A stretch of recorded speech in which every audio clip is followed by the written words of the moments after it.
Chapter समाप्त हो गया था। जीव विज्ञान का चौथा चैप्टर है उत्सर्जन। समझना है हम लोगों को इस पाठ में उत्सर्जन के बारे में। उत्सर्जन क्या है, उत्सर्जी पदार्थ क्या है, उत्सर्जन कैसे होता है और उत्सर्जन हम लोगों के लिए क्यों जरूरी है। अब पहला प्रश्न ही हो जाता है शीर्षक के उत्सर्जन किसे कहेंगे। तो उपापचयी क्रिया में यानी शरीर में पचाने के क्रम में जो पदार्थ हम लोग आहार के रूप में खाते हैं और खाने के बाद जो अपशिष्ट पदार्थ प्राप्त होता है, जो अपशिष्ट बन जाता है और उसका जब हम लोग निष्कासन करते हैं तब उसे कहते हैं हम लोग उत्सर्जन या उत्सर्जी, ये उत्सर्जन कहते हैं। आनी कहने के मतलब है उत्सर्जन किसको कहेंगे, तो शरीर में जो हम लोग अपना आहार के रूप में खाया और उसको निष्कासन खराब हो गया, अवशेष हो गया, उसको निष्कासन करने के क्रिया निकालते हैं तब उसको हम लोग कहेंगे उत्सर्जन।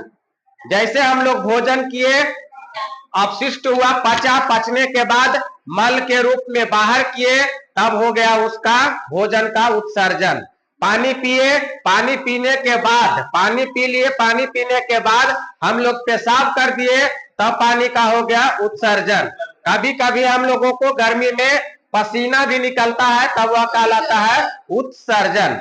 आनी कैसे कहेंगे, किसको कहेंगे उत्सर्जन, समझ ले, देश से अच्छा से समझ लो। तो शरीर में उपापचयी क्रिया के फलस्वरूप जो पदार्थ अपशिष्ट शरीर में बन जाता है या बच जाता है उसको शरीर से बाहर निकालने की प्रक्रिया को उत्सर्जन कहते हैं। उत्सर्जन के मतलब शरीर में जो अपशिष्ट है उसको बाहर निकालना।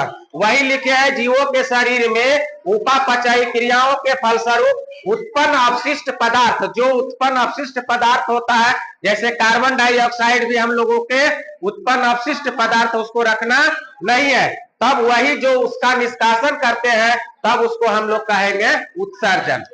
तो उत्सर्जन और उत्सर्जी पदार्थ, उत्सर्जन के फलस्वरूप जो पदार्थ, उत्सर्जन के फलस्वरूप जो पदार्थ निकलता है उसी को हम लोग कहेंगे उत्सर्जी पदार्थ। उत्सर्जी पदार्थ, यही प्रश्न बना दिए हम लोग, उत्सर्जी पदार्थ किसे कहते हैं, तो उपापचयी क्रियाओं के फलस्वरूप कुछ ऐसे पदार्थ का निर्माण होता है जो शरीर के लिए अनावश्यक एवं विषाक्त होते हैं, ऐसे पदार्थों को उत्सर्जी पदार्थ कहते हैं। मतलब कहने के मतलब है जब उत्सर्जन हुआ और उत्सर्जन क्रिया के फलस्वरूप जो पदार्थ बना और जो बन गया उसी को हम लोग कहेंगे उत्सर्जी पदार्थ। जैसे कार्बन डाइऑक्साइड, ये उत्सर्जी पदार्थ है, निकलने वाला है। पसीना, जिसको हम लोग पसीना कहते हैं, पसीना भी हो गया है उत्सर्जी पदार्थ। आंसू निकालते हैं हम लोगों को, वह भी हो गया उत्सर्जी पदार्थ।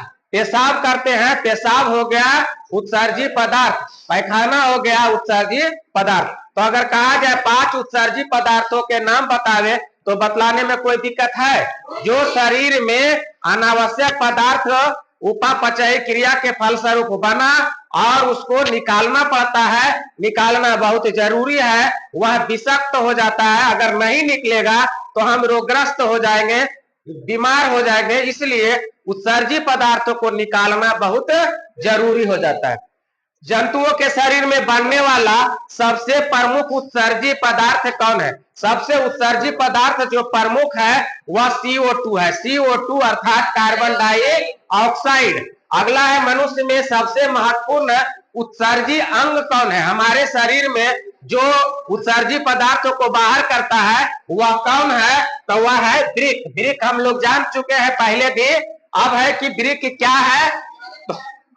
वृक्क जंतुओं का सबसे प्रमुख उत्सर्जी अंग है। यह उत्सर्जी अंग मनुष्य के लिए बहुत जरूरी है, महत्वपूर्ण है।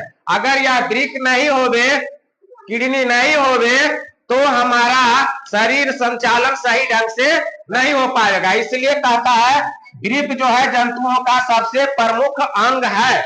उसके बाद यह मनुष्य में कई जोड़ा होता है? तो एक जोड़ा। एक जोड़ा के मतलब दूगो, दूगो के मतलब टूगो, यानी एक जोड़ा यह होता है क्या?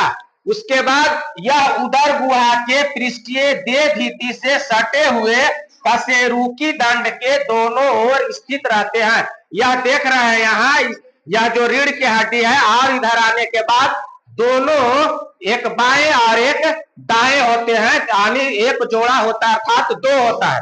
कहता है बायां जो वृक्क होता है दाएं वृक्क की अपेक्षा कुछ ऊपर होता है, एक वो थोड़ा सा नीचे और एक थोड़ा सा ऊपर, जो कि फिगर में आएगा अगला घंटी में, तब उसमें आ जाएगा कि कहाँ वृक्क स्थित है। यह कैसा रंग का होता है? यह भूरे रंग का होता है। इसका आकार जो होता है सेम, जिसको हम लोग अपने भाषा में सिमिया बोले, सिम समझते हैं, उसका बिच्चा जो है, बीज जो है उसी के आकार का होता है। यानी कहने का मतलब है यह थोड़ा सा झुका हुआ और ऐसे रहता है, सिम के बिच्चा के जैसे थोड़ा सा रहेगा ऐसे। तो यह दो होता है एक जोड़ा में और करीब 10 सेंटीमीटर लंबा, ध्यान रखना 10 सेंटीमीटर लंबा और 5 से 6 सेंटीमीटर चौड़ा और 2.5 से 4 सेमी मोटा होता है। अब है वृक्क के कार्य जो इसका है 3 चरण में पूरा होता है, लेकिन आगे आएगा इसका पूरा कार्य। तो अभी हम 3 चरण लिखा चुके हैं। एक गले में ग्लोमेरुलर फिल्ट्रेशन, एक क्रिया जो होता है ग्लोमेरुलर फिल्ट्रेशन से उसका रिफाइन होता है। दूसरा है ट्यूबुलर पुनरावशोषण और तीसरा है ट्यूबर आश्रम। 3 प्रक्रिया होता है और 3 प्रक्रिया में वृक्क अपना कार्य पूरा शुरू करता है। अब एक एक क्वेश्चन अब बतलाओ यार, नहीं तो रोक दो।